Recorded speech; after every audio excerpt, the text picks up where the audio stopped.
Hurmatli prezidentim, hurmatli yurtboshim, men sizlarga murojaat qilmoqchimanki, meni sizni qaroringiz bilan 73-qaror bilan vokzalda renovatsiya va urbanizatsiya bo'ldi.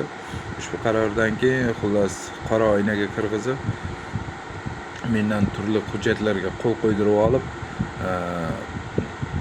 nimalarni olib qo'ydi, kadastrlarimdek. Shundan keyin singlingni dedi, nima qilamiz dedi. Notarius orqali shu davom yo'q deb, shu akamga qoladi deb nima qildi. Lekin singlim hozir ko'chada sarson, qizim ham hayotda o'sh qilmagan, ikkita voyaga yetmagan bolasi bor. U ham hozir uysiz. Shu sizlardan iltimos, sudya Ibadov orqali ular ishni hal qildi. Samarqand shahar fuqarolik sudi orqali. Men hozir senat boshlig'i Tanzila Narbayevaga murojaat qildim.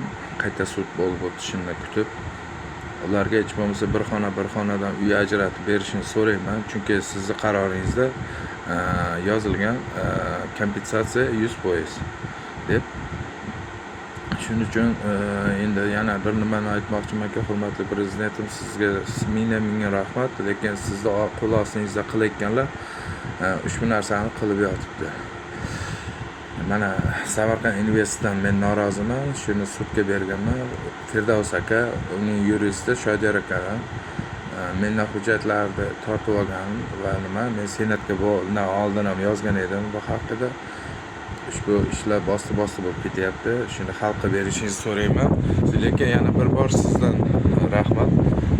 Samarqandliklar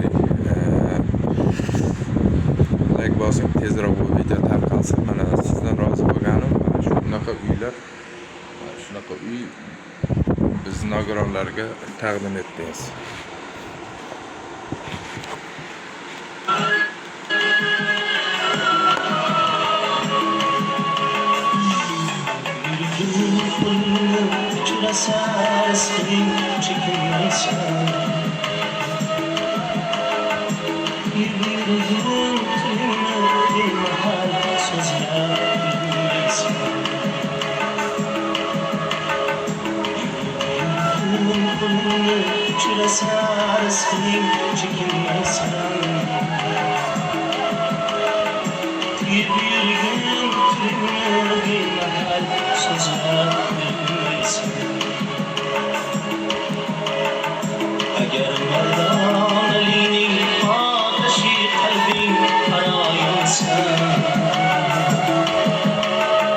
Soğuk taşar zaman az Allah'ı gelsin.